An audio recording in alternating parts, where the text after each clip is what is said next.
Vira e mexe, crimes financeiros estampam as páginas de jornais. São manchetes que envergonham e colocam sob alerta a sociedade brasileira. E nesta semana, a Comissão de Segurança Pública da Câmara aprovou o relatório do deputado Stepan Ercecian, do PPS do Rio de Janeiro, ao projeto que aperfeiçoa os procedimentos que deverão ser adotados nas operações financeiras praticadas por pessoas politicamente expostas e que estejam sob controle do COAF, o Conselho de Controle sobre Atividades Financeiras, que é responsável por identificar transações suspeitas como lavagem de dinheiro ou evasão de divisas. Bom, quem são então essas pessoas politicamente expostas? São os governadores, os ministros, o presidente da República, os diretores das empresas estatais, das autarquias, das sociedades de economia mista, como por exemplo o Banco do Brasil. Está na linha conosco o relator do projeto, o deputado Stepan Ercecian, do PPS Fluminense. Muito bom dia, deputado. É um prazer tê-lo conosco aqui no Manhã no Parlamento. Bom dia. O prazer é meu. Deputado, os últimos episódios reforçam essa necessidade de ter mais luz sobre as movimentações financeiras de quem lida com o dinheiro público, não é? Exatamente, né? Parece que o dia a dia, a realidade veio aí para sublinhar a importância desse projeto do deputado Chico Alencar, que eu tive a oportunidade de ser o relator. Ele aperfeiçoa, faz aquilo que é fundamental para que, ao contrário do que muita gente imagina, possa também proteger as pessoas politicamente expostas. Porque as pessoas politicamente expostas que não têm nenhum desejo, não têm vontade nenhuma, a não ser aquela de colaborar com o serviço público, de não desviar dinheiro, é totalmente favorável a esse projeto, porque protege realmente, faz qualquer pessoa politicamente exposta ao fazer operações financeiras, ela está também assegurada com a claridade, né, com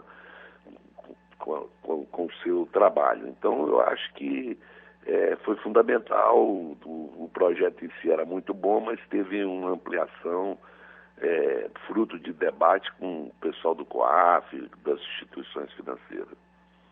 Essa ampliação incluiu que grupos, por exemplo? E aí eu pergunto, também não seria o caso de, além dos agentes públicos, incluir aqueles empresários que contratam intensamente com o serviço público, como grandes empreiteiras, quem pega grandes financiamentos nos bancos públicos? Olha, eu tenho batido muito nessa tecla, porque já existe do ponto de vista da Justiça do Trabalho, que quando começou a se terceirizar esse trabalho, é como se as empresas que contratassem não tivessem responsabilidade nenhuma. Eu acho que isso também deveria ir para essa área criminal, porque é realmente um vazadouro de irregularidades.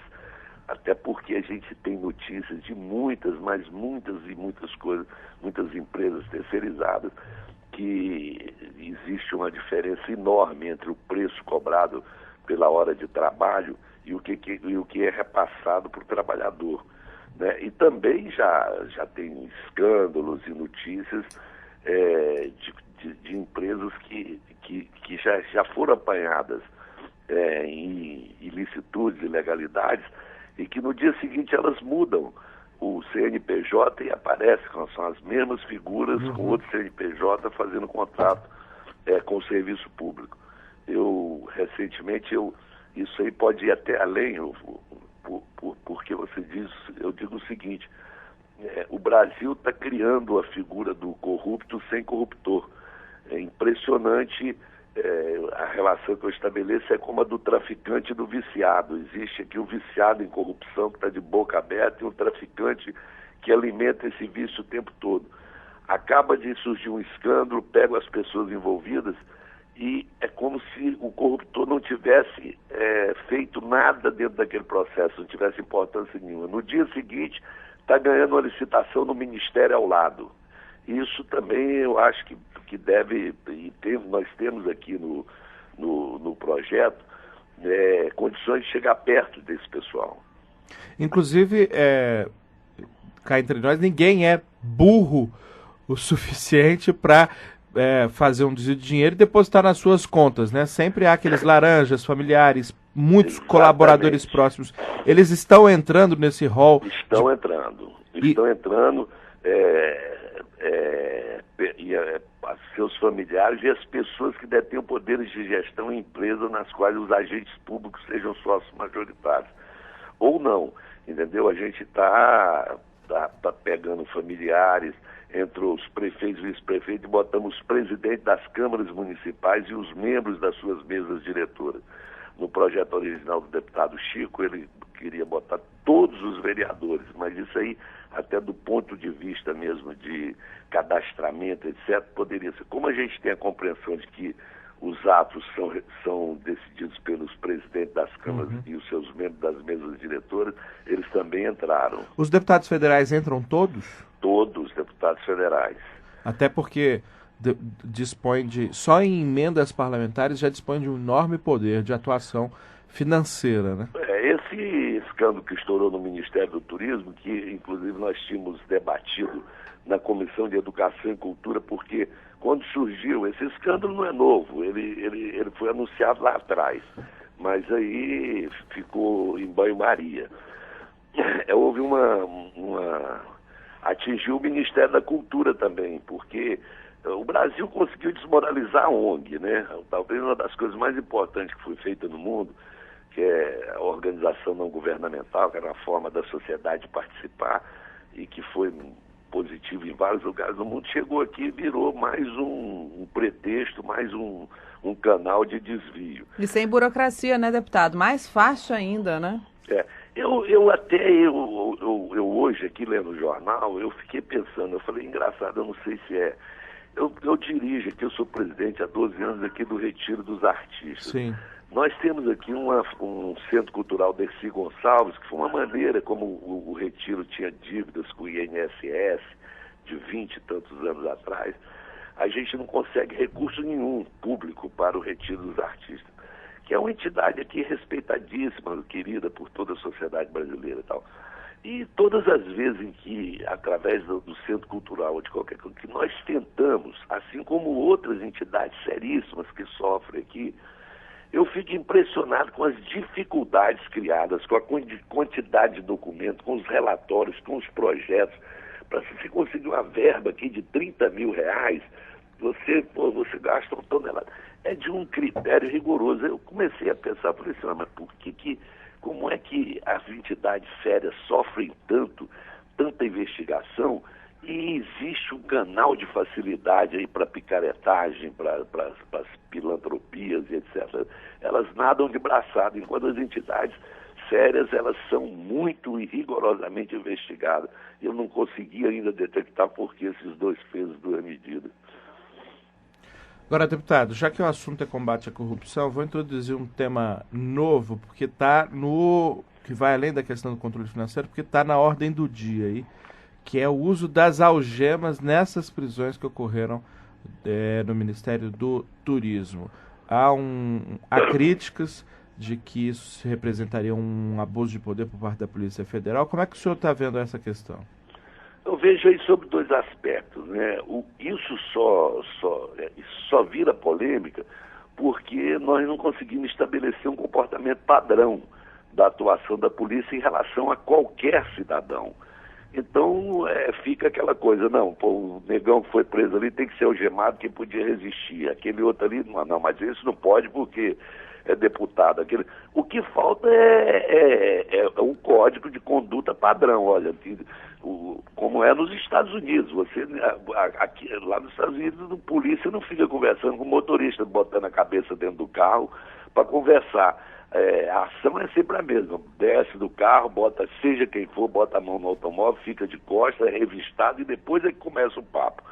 Aqui não tem essa coisa padrão. Então, olha, que absurdo, houve exagero, não houve exagero. Mas o que é mais grave, eu acho, é que, nesse momento, essa discussão da algema ou não, isso aí depois, se houve exagero, existe portas da justiça para que cada uma pessoa que foi algemada represente contra esse abuso de poder, etc.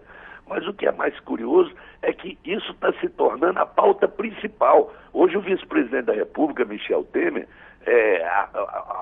a única declaração que eu vi dele, concreta, sobre esse esquema de corrupção no Ministério do Turismo é o uso da algema.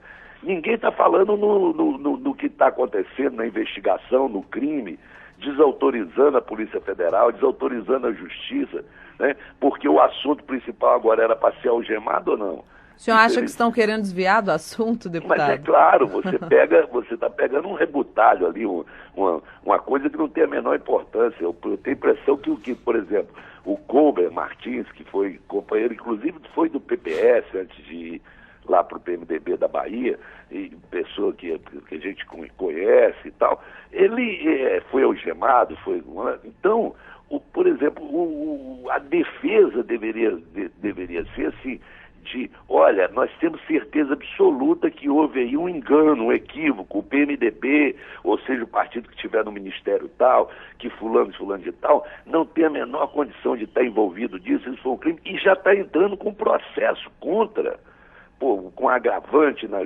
Justiça Federal, no juiz que mandou prender, no policial, mas não se conversa esse assunto, está se desviando. Isso foi um absurdo. É aquela história do Ministério do Turismo e do Transporte, que virou até piada, que o PR estava pedindo tratamento igual no combate, nas ações que tiveram com o PR e com o PMDB. Hoje tem um senador do PMDB perguntando, e aí, vocês querem que ajam igual? É para algemar também? Quer dizer, está virando galhofa, né? Então, eu acho que esse é um desvio muito. Eu combato o exagero policial em todas as instâncias que o cidadão é cometido. Nós, aqui no Rio de Janeiro, tem que ter uma luta constante contra abuso policial, mas que não tem repercussão quando se trata de cidadão comum, cidadão simples. Deputado Stepan Necercian, muito obrigado pela sua participação no Parlamento. Já fica o convite aqui para o senhor voltar ao nosso programa para tratar de um projeto que mexe com a vida de muitos brasileiros, que certamente vai gerar uma polêmica e por isso merece uma discussão, que é a fixação do carnaval no calendário, se não me engano, para o primeiro... É mudança, fixar uma data, ter o carnaval com a data fixa. Primeira terça-feira de março, se não me engano, não é isso? Exatamente, na primeira terça-feira de março. Com certeza isso aí vai gerar uma boa discussão. Vai mexer com o calendário católico, já fica um convite para o senhor participar aqui do Parlamento sobre esse assunto. Convite feito, convite aceito aí por vocês, tá bom? Um grande abraço, deputado, até a próxima. Obrigado.